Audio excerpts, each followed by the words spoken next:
everyone. I'm Dr. Scott Masson with Paideia today, here as ever with my colleague, Dr. Bill Friesen.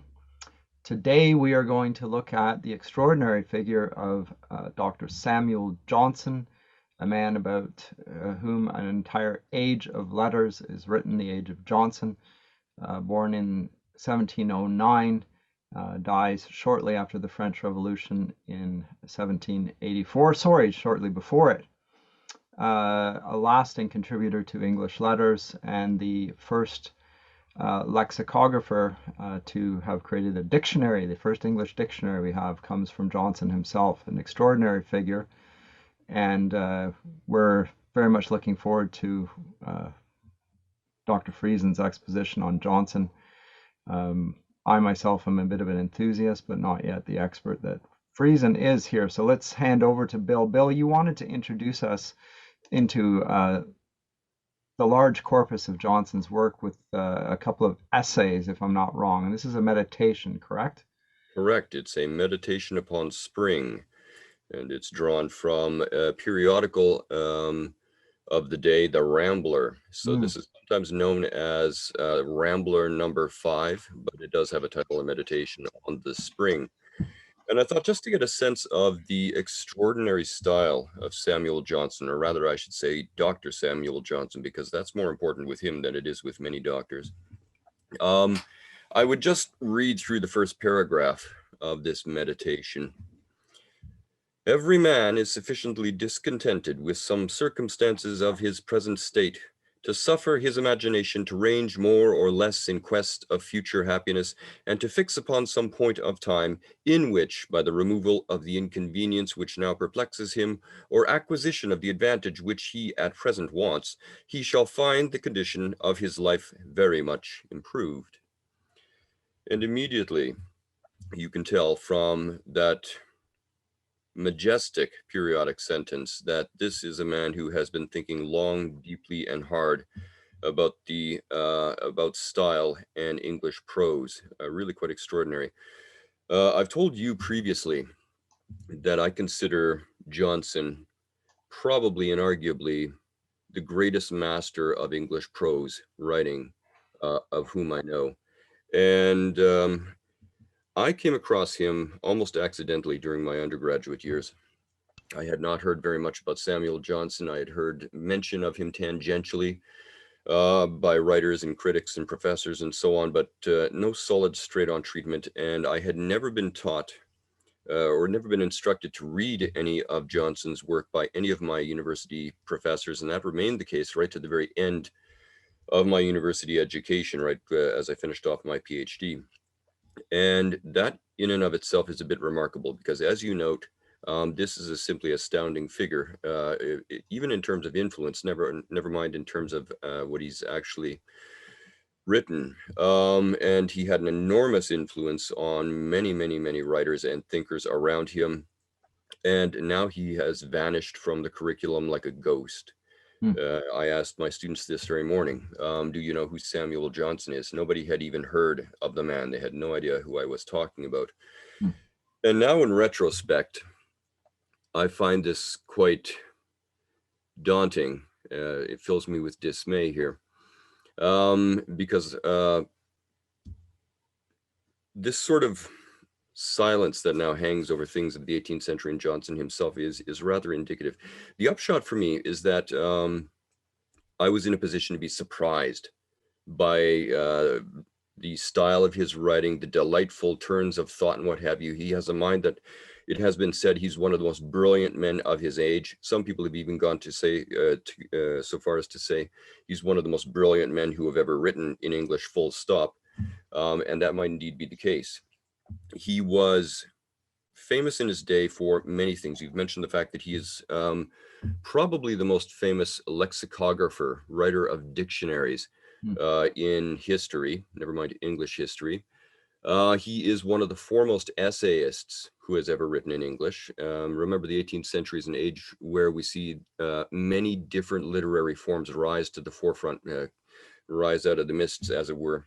And one of these literary forms, of course, is the essay. He is a playwright. He is a master editor. It was his editions of Shakespeare's play, on which he spent many, many years editing and revising and what have you, became the authoritative edition of Shakespeare's plays for many, many decades thereafter.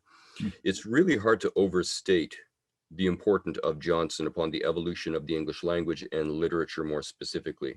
What makes this even more surprising is that if anybody does remember the reputation of Johnson now, they remember it as a great writer, of course, but also as an extraordinarily adept and even entertaining polemicist and conversationalist. And the art of conversation, I would argue, with many qualifications, reached its height in Johnson's day. And if there is a king of intelligent, cultured conversation, I would again suggest that the person you should probably look at is, again, Dr. Samuel Johnson. His life is fascinating, and it is captured strikingly in one of the most famous biographies ever written, Boswell's Life of Samuel Johnson.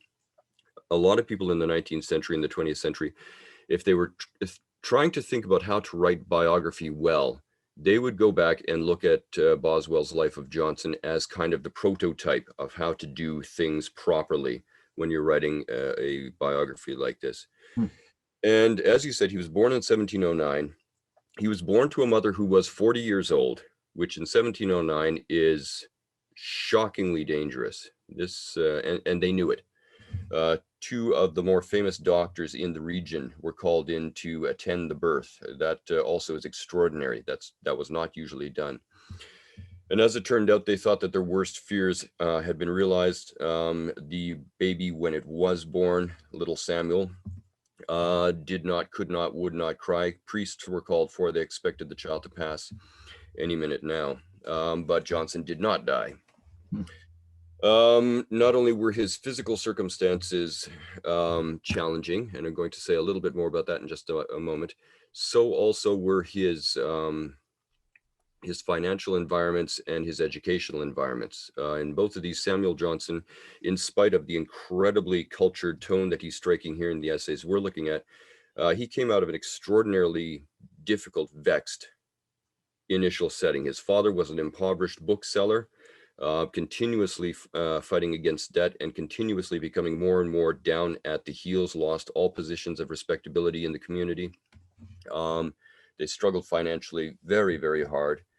Educationally, he had very little by way of resources to whom he could go for his education, and so he had a very patchwork education initially. He was beset by scrofula at a young age, and a surgeon attempted surgery to deal with it, ending up leaving him with permanent facial and body scars, which people found to be extremely off-putting when they saw him. In addition to this, when he was about 7 years old, he began to develop a tic, which became extremely exaggerated. Retrospectively now, we realize that he had Tourette's syndrome, which meant that many respectable avenues of vocation were cut off from him. It was thought that he was simply not a figure you would want to put in a public position in the public eye, because he was simply such a shocking sort of fellow in these senses here. So things were extraordinarily difficult right from the word go for Johnson. And it is this man who ends up leaving this tremendously rich legacy, this incredibly eloquent and cultured legacy behind him. Did you want to say anything at the front end about the man himself, Dr. Masson? Small details. He was an Anglican. Yes. He was a Tory. Yep. He was committed to both. He hated Milton for his politics, Yep. Primarily, and for his religion, for that matter, because he was anti-establishment. Johnson thought that the established church was necessary to political order, and Johnson is very much associated with conservative thought, Yes. and in the best sense of the word. And there's recent work by Roger Scruton cites Johnson and his influence in particular as a moralist, something that we rarely, a term we rarely use now without derision. that Hmm. somebody should be a moralist. We associate that immediately with hypocrisy, and that's inside and outside the church. Within the church, we would speak of the grace of God, and let's not be moralizing and so forth. Outside of it, it's just immediately rejected as any standard that would apply to human nature as a whole is to be rejected as utterly repugnant and so forth. So a moralist, as Johnson is in his writing, and a very keen and perceptive one at that, falls rather afoul of both the Christian sensibility and that of the antinomian world. And so that's the only thing I would add to that. Um, one final comment. Despite his extraordinary gifts, I find the most extraordinary thing about him is that he did this dictionary, because this is the laborious nature of writing a dictionary, and the arduous task of doing that is only to be undertaken by somebody who has an extraordinary aptitude for work without reward. And he did it on his own. Like 150 years later, the Oxford English Dictionary is written by several scholars, Yep. and took them decades to do it, right? The original one. But Yep. Johnson did it on his own. And it's a labor that a man of his talents would not normally not stoop to undertake, but he did undertake it. So it says something about him there as well, and it reflects his conservative views of life, that he seeks to hold on to and understand the world, and is willing to dig down and do the hard work and the heavy lifting himself. Yeah, I heard him describe, somebody was speaking about Johnson working on the dictionary to a third party, and he said it was extraordinary. There was Johnson in this large house. He was surrounded by scurrying people who were like bringing him books here and taking things over there, and but he's at the core of this whole thing. And he was surrounded by great stacks of books, and he would be looking up background references and working on the connotative meaning, the denotative meaning, the etymological groundworks of certain words and concepts, how they gain other aspects of meaning from contexts and the nature of those contexts. Putting together a dictionary like this is actually an unbelievably complex undertaking, which also shows an ability to grind through enormous amounts of what must have been at times mundane minutia. And nevertheless, Johnson pushes on. Initially, when he was offered, I think, 1,500 guineas by a coalition to do the work. And he said, "Oh, I'll have it done in," I think initially he boasted he could have it done in 3 years. The people who were hiring him expressed dismay. They said, "Look, in France, they've got 40 scholars working on a dictionary, and it's going to take them at least, they're at year 17 now, and they're not even at whatever it was." And Johnson made some cutting remark, as Johnson was wont to do, about the French. French, Going to yes. leave it for now. And on the other hand, Englishman. Now, he didn't finish it in 3 years, it's true. I think it was 8 years ultimately, but still extraordinary that he got it done in that time. And not only that, it becomes the authoritative dictionary, going for run after run after run throughout the English-speaking world until, as you say, the advent of the Oxford Dictionary. So many, many, many people have an old copy of Johnson's dictionary on their bookshelves. It was the standard. It was the new golden standard by which you did things. Mm. Likewise, when he's putting together the collected works of William Shakespeare, which he had thought that previous editions had done a very shoddy job indeed, and really had butchered a lot of Shakespeare's brilliance. He worked on that for years and years and years. The man could do this. On the other hand, he admitted, as he does here in Meditations upon Spring and some of the other stuff that we're looking at, that the sharp mind of a fellow like Johnson easily gets bored and requires distraction. So there were times when we have more letters left which record people chiding Johnson, saying, "When are you going to get done with this project, that project, the other project?" So we know that there were times when he certainly did not finish near his deadlines and things of this sort, but perhaps for some rather admirable reasons, considering the cleverness with which he writes in other places. This is like I said, this is a very quicksilver mind that we're dealing with that is also at the same time enormously erudite. So that maybe is another thing I need to talk about here briefly.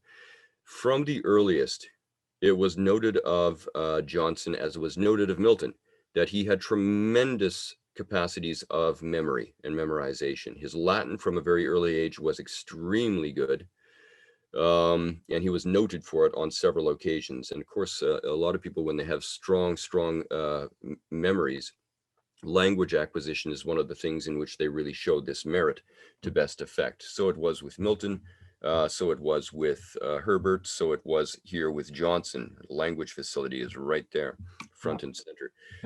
On the side, when he went to Oxford briefly, I think it was a total of 13 months or something like this. He did so because I think it was a cousin of his mother's died and left something of an inheritance to the family. The family decided to put it behind the education of Samuel Johnson. He was there for 13 months, and when he wasn't working on his studies there, and he was working extremely hard on the side, he also taught himself it was French and another language. I can't remember, but these are just kind of side targets he picks off as he goes past them. Shows you how intelligent this brain is. So extraordinary person. And another thing that's, if anybody talks about Johnson nowadays, another thing you'll oftentimes hear them mention is how harsh Johnson could be in exchanges of wit or in debate or things like this. Johnson could crush you, and often did crush you publicly with an audience watching. And he gained an incredible reputation for this, both in conversation and in more formal speaking venues. So much so that when somebody was expressing their admiration for C.S. Lewis's ability to engage in debate and conversation and get when they're trying to get at a lot of these big ideas, they said he's almost like a Samuel Johnson, but kind, meaning that Johnson was somehow a relatively unlovable individual. And that is the general impression that you get out there when you're reading about Johnson, that it's at least implied that he's not a terribly likable individual. Well, Boswell does lend one to that impression, right? Exactly. But what you also realize is if you're actually tracking the life of the man that produced this incredible corpus of literature, is quietly one of the identifying strands of Samuel Johnson and who he was his ability to make friends and build friendships that were incredibly real, incredibly deep, and incredibly long lasting. Wherever Johnson went, the unlovable Johnson was making lifelong friends. And that turned out also to be practically a lifesaver for Johnson. It's noted that Johnson oftentimes, just as an aside, he went to stay with so-and-so for 3 days as his friend died. And you think, my goodness, that's pretty extreme. Or again, a friend of his is in debtor's prison. If you end up in prison in the 18th century, debtor's prison, remember, they don't feed you. They don't clothe you. They don't do anything for you in there. You better have some friends around, because otherwise you're in trouble. And so he would go to debtor's prison, and if he didn't have the money to bail them out, he would support them with this, that, and the other thing. And he's doing this quietly, almost off the radar. There's this incredibly caring, philanthropic man, almost like some kind of incognito superhero. And it comes up oftentimes, it came up oftentimes years or even decades later, that this person had been saved because of Johnson, or there was this time when Johnson was an extraordinarily bad case, and his friend drew in and saved Johnson in turn. There's this whole big, super important hidden narrative to Johnson that is a hallmark of the man himself. There was a point in his life when, as you know, he went to be with another friend, Harry Porter by name, I think, as he was dying, and he stayed there while he was dying again. But then his widow, the 45-year-old Elizabeth, actually ended up falling in love with Johnson, which was a bit awkward because he was 25. So that's awkward. And against the better wishes of the entire family, they got married and were married for quite some time. But eventually he became so guilty about living off of his comparatively rich wife that they separated, and he lived homeless on the streets for 2 years with his friend Richard Savage. And they would literally wander the streets penniless. They would try to get out of the weather in taverns. They would sometimes, if they were lucky, they would sleep in what are called night cellars, where you slept standing up, hanging onto a rope and stuff like this. But for 2 years, a lot of people don't realize Samuel Johnson was a homeless street person. And that's the person who produced all this magnificent literature. Yes, and this is why when we say that Johnson is a moralist, uh, the biographical sketch that you've just given, however brief, is important. Johnson's moral guidance, his acumen, his insight, is not born of his reading alone. It's also born of his experience. Yes. And I saw uh, something on the Imaginative Conservative recently that was a little write-up on Johnson, and they noted that and reminded me of something that I had forgotten. The word experience actually derives from the Latin ex periculo, out of peril or from peril. So Right. from the perils of Johnson's experience, he has derived wisdom. And you just mentioned a variety of things there, from his family situation to his health to his finances to his fractured relationships. We could even talk about, I don't think we have yet, his state of mental health, probably depressive, his financial straits, which he labored with most of his life, his commitments to establishment while being outside of the establishment in many ways. Mm-hmm. All of these things. I mean, he didn't. He went to Oxford. He didn't stay there. All of these things brought to him experiences of genuine hardship and suffering that allow him to speak to almost every person. And so these are not just platitudes or moral teachings from the ivory tower. We call him Dr. Johnson. We might think that we're talking about academics. Nothing of the sort. This is a No. man of the earth, salt of the earth here.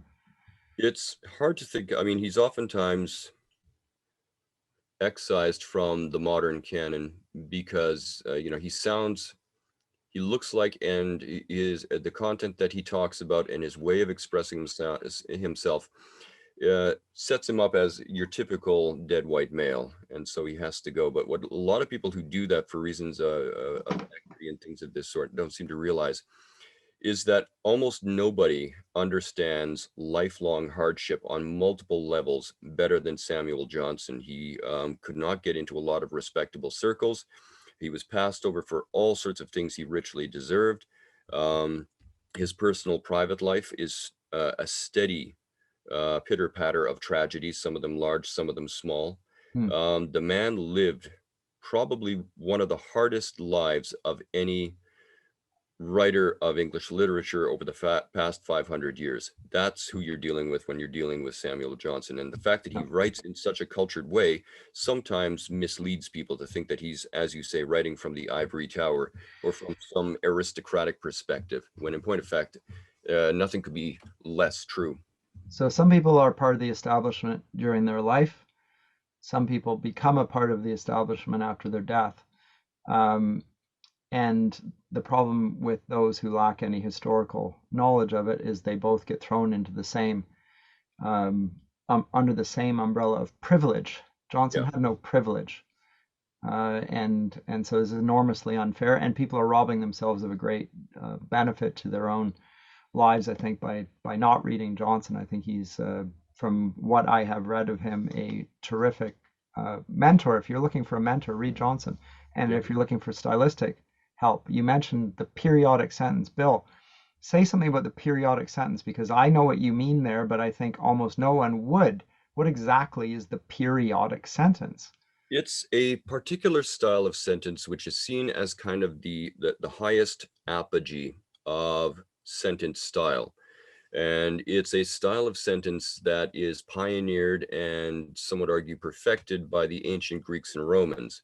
But from there, it translates itself down through the centuries into various other languages, into the Bulgaria. And what effectively it is, in a nutshell, a periodic sentence is a sentence which defers its meaning until its end, till its period. oftentimes by means of, but not always, by means of deferring the main verb until somewhere near the end. And one of the things that a artful writer of the periodic sentence is trying to do is he's trying to give you, or she's trying to give you, as eloquent and rich a long majestic sentence as they possibly can. So they're actually quite hard to read for the modern reader. We're used to short, tiny, punchy little things, and we can comprehend that because that's the kind of thing we get, with a hyperlink or something like this. But with these, with the sentence I just read you, that was a periodic sentence. You have modifying clauses that are interjected into the sentence. You have all these sorts of nuances that are imposed, and he's building a richer and richer thought structure with this sentence. But you have to hold the whole thing simultaneously in mind as you read, and a lot of modern readers find that very, very heavy lifting. So if you're listening to this podcast and you thought that paragraph, which is also a sentence that I just read to you, was difficult to understand that you're not alone. That's exactly what I would anticipate your average modern reader for them to respond to that sentence in that way. Understand also, though, if you say that, if you are a Christian, that the Apostle Paul writes similarly in periodic sentences, and Yes, the editors, cut them into small little chunks rather than the lengthy periodic sentences in which they were written, and you lose something of the meaning when you do that. absolutely. Right? Right.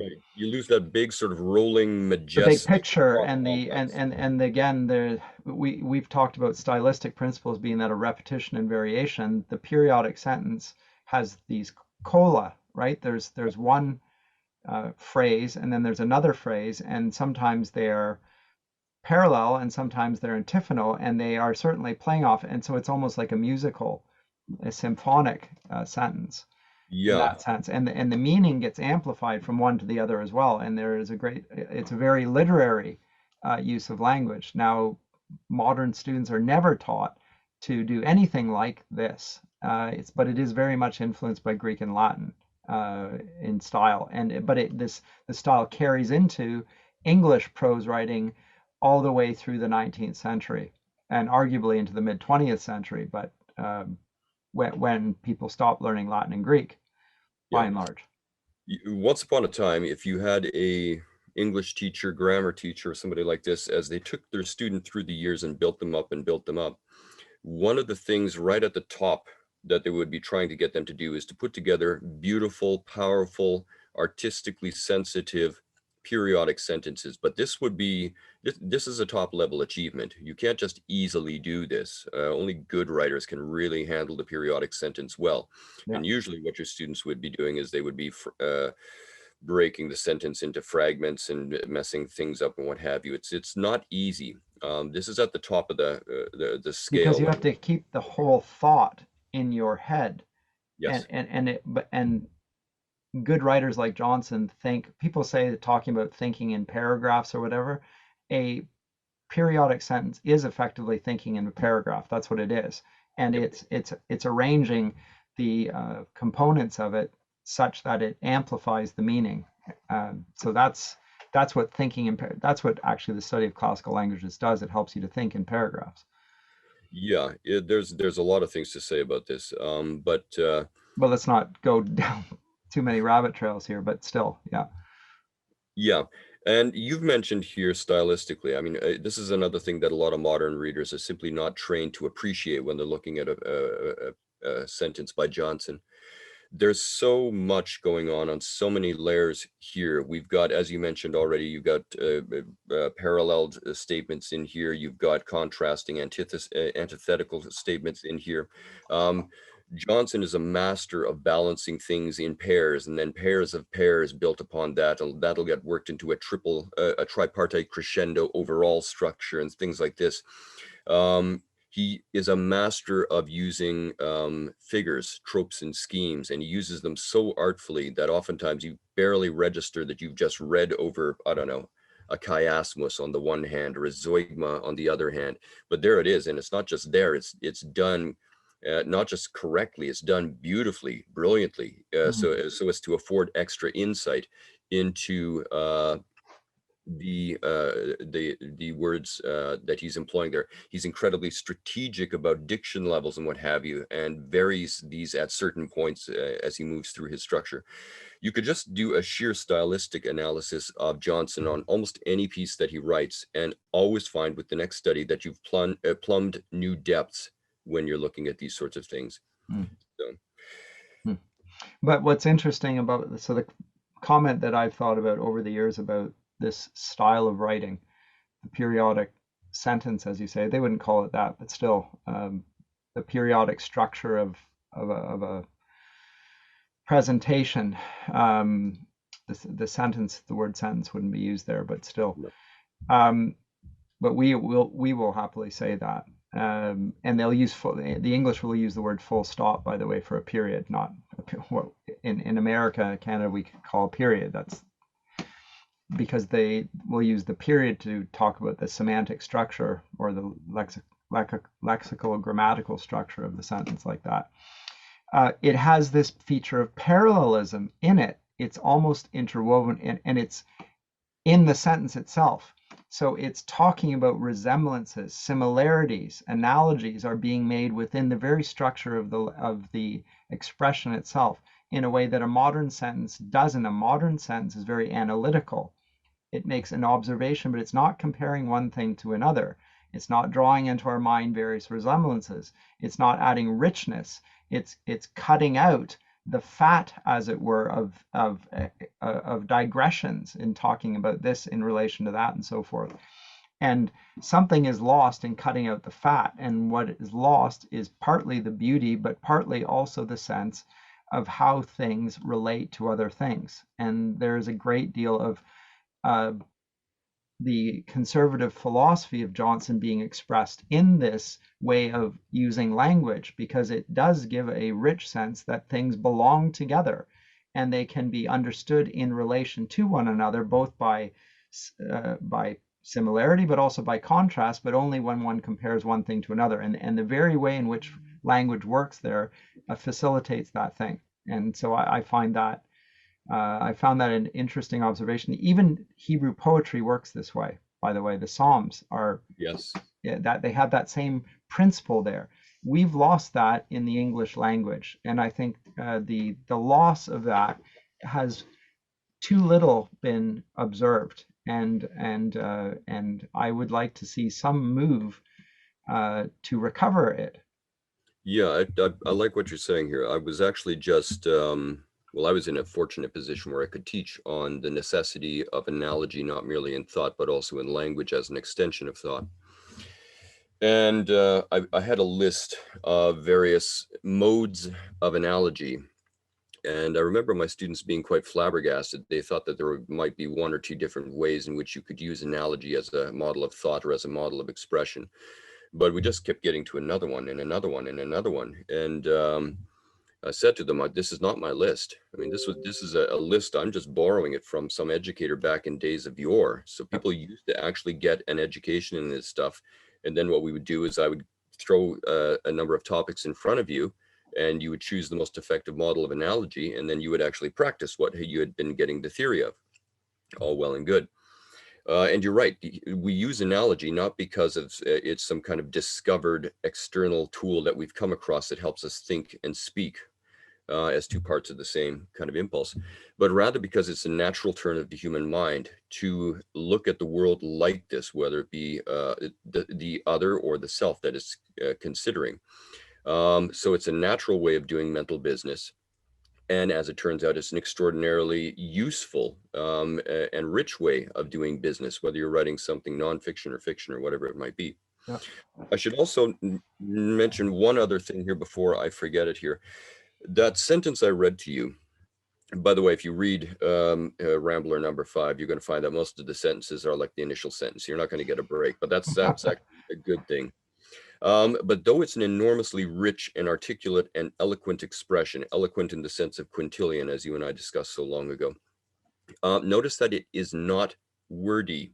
And that's what a lot of people try to say immediately. It's like, oh, it's wordy, really. Take something out of there that won't destroy the sense of what he's saying. Can you? No, it's all close knit. So it's big and it's rich and it's complex, but he's not wasting your time necessarily with a lack of concision. That's not what's happening here. Yeah. Yeah, no, I think that's a good point, and it's well made. Um, and I just don't think it can be emphasized enough. Education, uh, people love by nature to imitate, says Aristotle.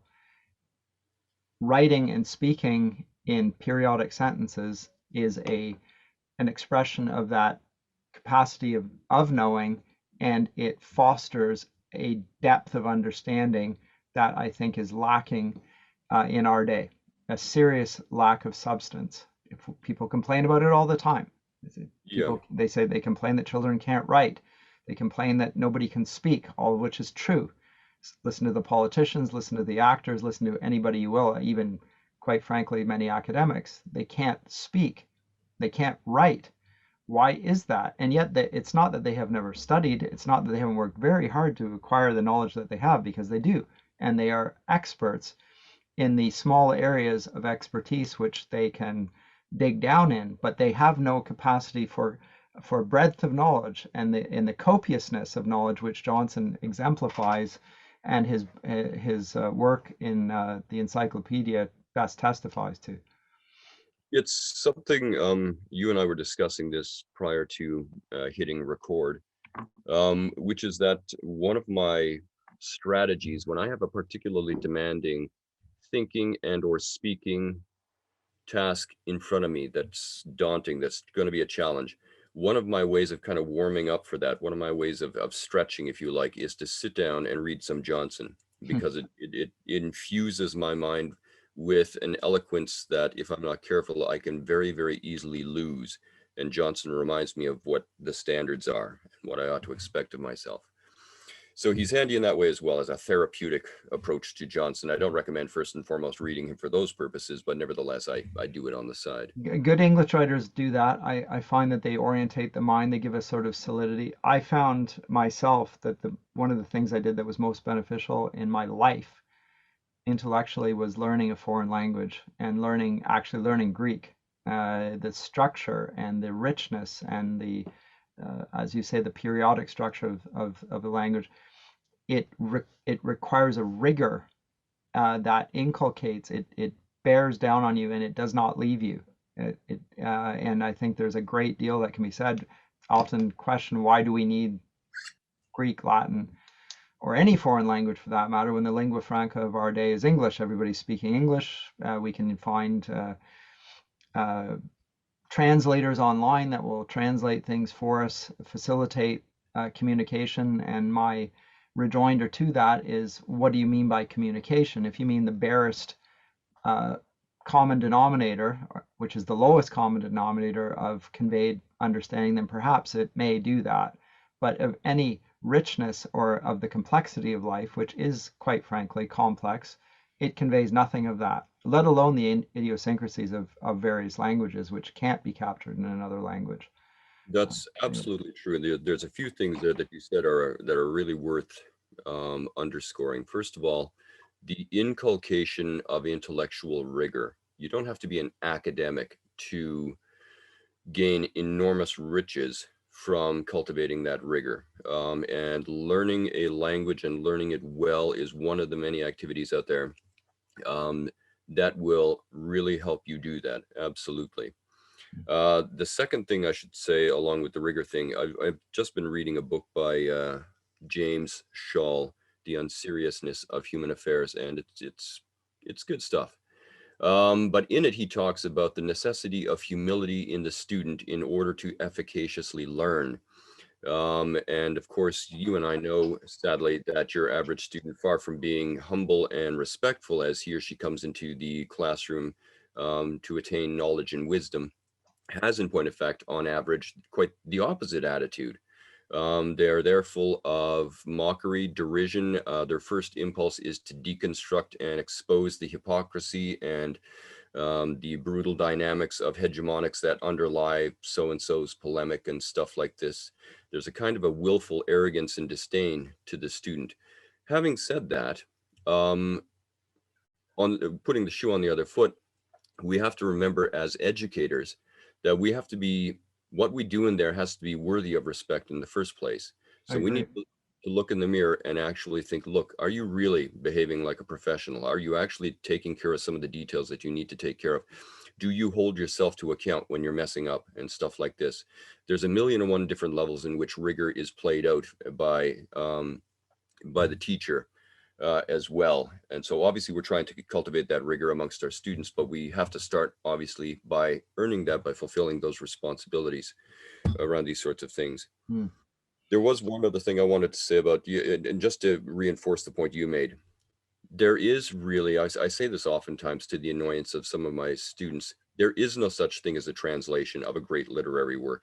Doesn't happen. It's impossible. Yeah, as you noted with when you learned ancient Greek, there are nuances of not only thought, but more powerfully connotation and feeling that can only be communicated in that scene, in that language, read by a person who understands the language well. And this was one of the great and unexpected riches I attained from learning Latin. I went back and I began reading my Virgil again. And I thought, my goodness, yes, I can now see what all the excitement's about. This is magnificent. Even the best translator into English could not have captured much of the riches I encountered there in the original. So yeah, to reinforce your point, absolutely. If you possibly can, even if you don't have an aptitude for languages like me, Dr. Masson does, I do not. Nevertheless, I ground through, put in the discipline, put in the time, put in the rigor, and I am happy I did so retrospectively. Yeah, to my shame, I found that I had the gift. I discovered it rather late in life, in my mid-20s, and then I found that there was no benefit to me in amplifying it at all. On the contrary, it would count against me in today's academy to acquire too many languages, and the facility to bother myself, worry myself with the nuances of particular phrases and so forth. And such was the rush to dig down on something very specific and not complex and not rich and not broad.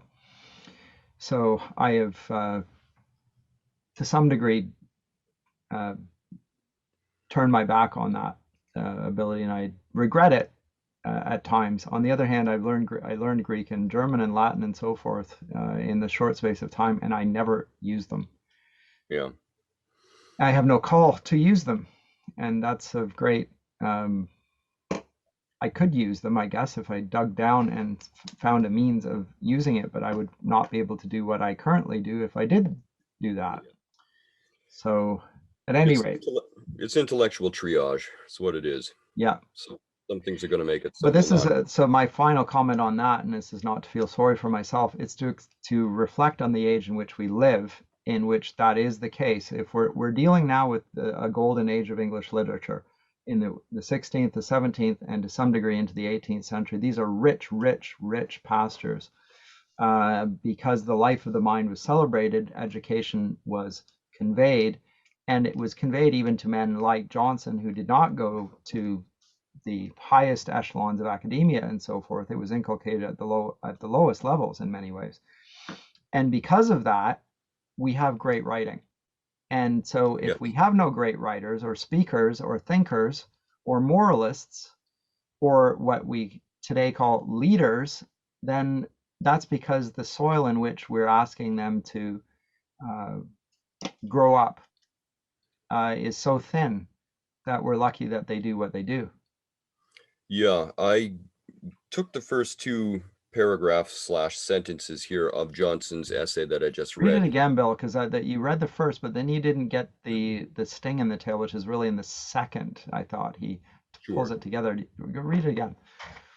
Every man is sufficiently discontented with some circumstances of his present state to suffer his imagination to range more or less in quest of future happiness, and to fix upon some point of time in which, by the removal of the inconveniences which now perplexes him, or the acquisition of advantage which he at present wants, he shall find the condition of his life very much improved.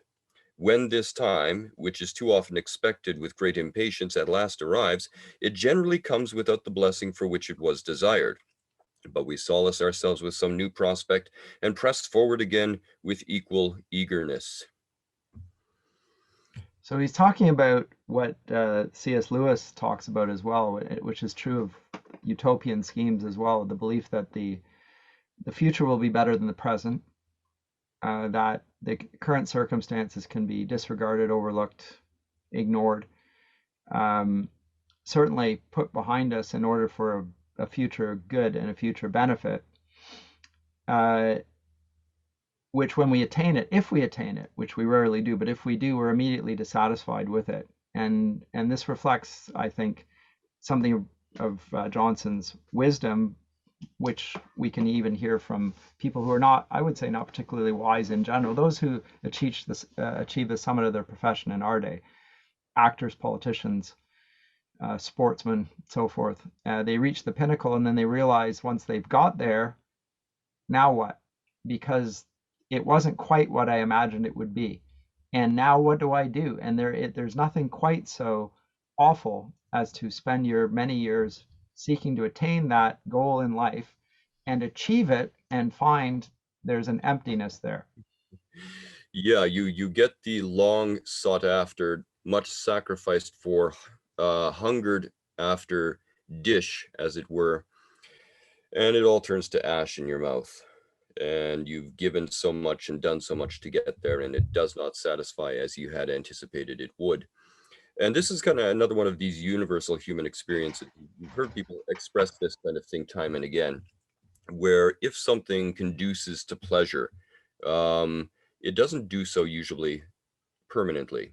No, It never. does so in the short term, and in the way of this world, it is a passing or ephemeral pleasure that you derive from this sort of thing. And then, as you say, now what? When I was living out west in Vancouver, I used to like going for walks.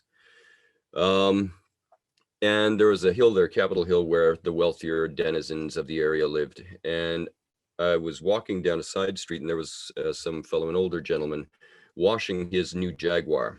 And as I passed, I remarked favorably upon his car, and he says, and he responded strangely. He said, "It just doesn't satisfy me the way once it did." And I said, "Well, what do you mean?" And he says, "Well, actually, I reward myself every year by buying the new Jaguar of whatever kind." And part of me, of course, snapped resentfully at this fellow. I can barely put food in my belly and so on, and a roof over my head, and you You buy a new poor Jag man. Yeah. every year just because. But he said exactly this. He said, it doesn't seem to satisfy. In fact, he says that seems to be the way of it with a lot of things in my life. And I thought, well, this is a most peculiar but interesting exchange I and a stranger am having over a beautiful car. But it just goes to the same point here that Johnson's getting at. You solace yourself with the hope that you will get to this thing, whatever the thing is, and it might be bad now, but it'll get better in the spring. And then when you get there, it doesn't satisfy, and so you tell yourself the same lie again and again and again, and you go down through the years operating like this. And so he notes the disappointment that is attendant on this hope in something better in the future. But then he later on in the essay he turns and speaks to what is surely right about it. And he seems to me to speak. He doesn't use the word eschatology. He wouldn't be so vulgar as to use the word eschatology. But he's talking about this at the appeal of novelty. He says there is indeed something inexpressibly pleasing in the annual renovation of the world and the new display of the treasures of nature. The cold and darkness of winter, with the naked deformity of every object on which we turn our eyes, make us rejoice at the succeeding season, as well as for what we have escaped as for what we may enjoy. And every budding flower which a warm situation brings early to our view is considered by us as a messenger to notify the approach of more joyous days. So there's a sense, and remember the letters, the meditations on the spring, and meditations are the term meditations tend to be it's theologically freighted. It tends to be a spiritual reflection, and he talks about spring as this hope of the future, and that what I said eschatological, the new heavens and the new earth, to think that God is making everything new. They are new every morning. Great is thy faithfulness, O Lord. That's Mhm. right. So there's that sense there, which is wedded into the fabric of creation, Johnson says, which drives us that way. It's not just the vanity of our wishes; it's the sense that the order of nature itself pushes us in this direction. And so he talks about one, the deceptive nature of it, but also it's not wholly delusional. There's something correct about this as well, and it's hopeful and anticipatory, and not just when we speak about as a conservative, we can get the sense of stingy. He's just trying to hold on to what he's losing. That's not the case with Johnson. No, and we've encountered this before with other writers. For instance, this model of looking at, I'm not going to say the time, this seasonal aspect of human experience is looked at in that text from, as I said, a very dark perspective, because it knows, for instance, that yes, we have the continuous reinculcation of hope in these seasonal patterns. Yes, it's winter. Yes, it's dead. All these sorts of things. And maybe I'm in that season of my life in terms of my vocation or relationships or things of this sort.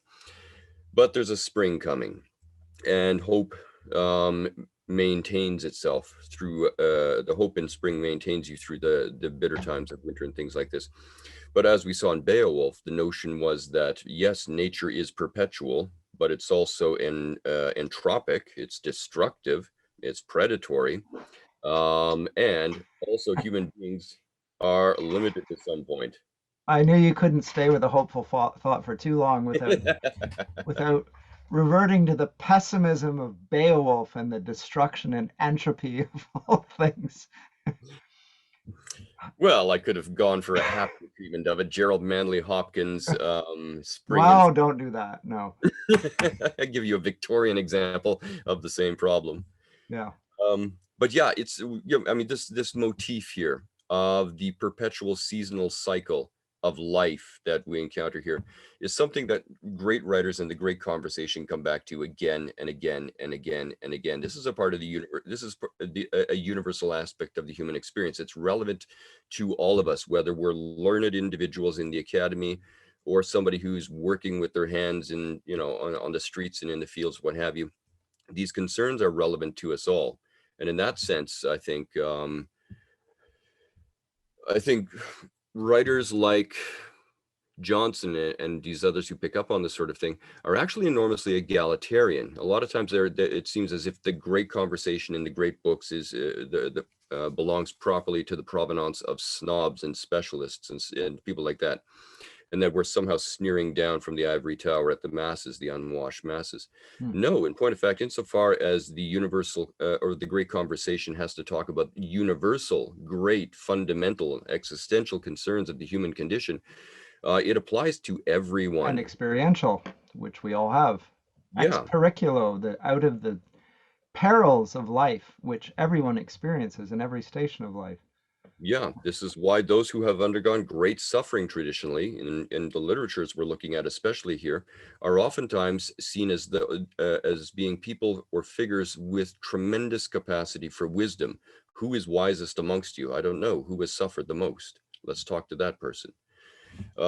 It's not a hard and fast rule, but nevertheless, it's a rule. Well, he who increaseth sorrow increaseth wisdom, said Solomon. Yes, there you are. There you go.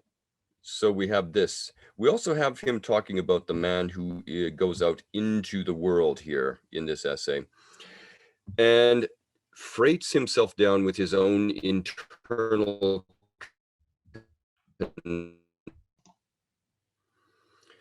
There's another thing here that Johnson mentions in this essay.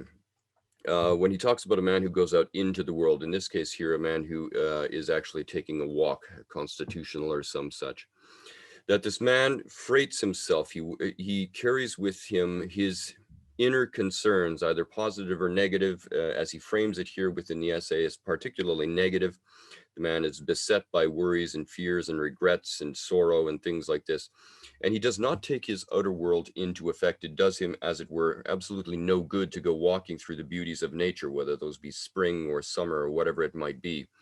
He says in here quite famously, or it was quite a famous sentiment, that almost nobody knows how to take a walk or take a good walk. If you know your English culture, and you do, Scott, you'll know that the English like taking walks, Oh as do the yes, Germans. rambling. This is Yes, the Rambler, right? that's right. It's the Rambler, precisely. And this highlights another thing that a lot of professors like to talk about when it comes to the 18th century. A lot of professors like to pretend that theirs is the era in which writers become less outward facing and more inward facing, more psychologically astute and things like this. And so I hear scholars of the 18th century say this all the time of their corpus. Um, but here Johnson is basically inveighing against precisely the opposite. He's saying how you are impoverished by your inability, unwillingness to be enriched by the world around you. And of course, remember, Johnson is also, perhaps surprisingly, an enormously social animal. Towards the end of his life, he and his friends took to meeting at the Boar's Head Tavern, and it became a regular thing they did every week. And these collections of learned individuals became quite famous. It was considered a tremendous privilege to be invited to this convocation, salon, call it what you will. Um, but in doing so, of course, we have a similar hazard attending. You can go and be out there and be in the world of conversations, what have you. But if you're primarily reflecting on your own inner world and concerns and what have you, if you're inward looking, you can be deprived of those riches as well. What else do I want to say on this front here? Just to note in passing anecdotally, I did once give the first two sentences of this essay to a university class for practice with annotating. The entire class of 40 students, after a half hour, gave up and lamented that they couldn't understand the first idea that Johnson was trying to get at here. And I had to slowly and excruciatingly explain it to them. It helps if you read it out loud. Yes, absolutely. The ear can hear certain patterns of meaning that the silent mind will not pick up on, or that the eye will not pick up on. Yes. Reading aloud is a magnificent idea when it comes to understanding, when it comes to editing, when it comes to appreciating. I wish more people did it, but of course, nobody I does think it. people need to start reading out loud again. I really do. I think it's enormously advantageous. Yeah, no, Scott, you and I could talk about Johnson for a long, long time. We could talk about his novella, Rasselas. We could talk about his magnificent and brilliant editorial scholarship and things of this sort. We could talk about other essays. He wrote hundreds of them, I think, ultimately. He has a corpus of poetry, which he is famous for as well. The list goes on and on. We could talk about his plays, but obviously Tempus Fugit, spring is coming and all that kind of stuff. So we're going to have to move on to other writers, sadly. But let me strongly suggest that you pick up a few essays by Johnson and just give him a bit of a try. You might find yourself surprised at what you encounter in these essays. Yep. But next time we're going to be talking about the Romantics, as I understand. We are, I think. Yes. We'll see. Yes. I want to conclude on a note of levity. Johnson's heavy in some ways and rich. This is from his dictionary. I know what you're going to read already. Because I'm a Scot and it's sort of burnt into my memory. The definition of oats: a grain which in England is generally given to horses, but in Scotland supports the people. Remember that his very, very good friend is Boswell. Boswell is a Scot. This is bitter. Bitter. That's right. Did you look up the definition of lexicographer? I did not know. You sounds like you have it set up and ready to go. I have it in front of me, but I don't have. So let's see here. Lexicographer. It is there. Let me have a look. A writer of dictionaries, a harmless drudge that busies himself in tracing the original and detailing the signification of words. There you go. A harmless drudge. That's right. Samuel Johnson, Dr. Samuel Johnson, a harmless drudge. Yeah, brilliant. Wonderful stuff.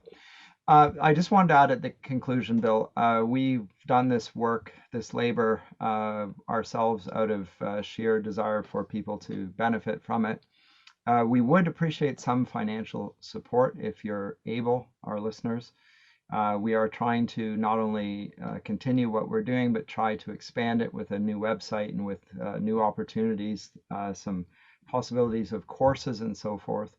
We're going to continue on with the podcast, of course, but that would be of benefit to us. We don't often, in fact, I'm not sure we've ever asked for financial support, but we certainly could use some. So I just wanted to mention that. Excellent. Thank you, Scott.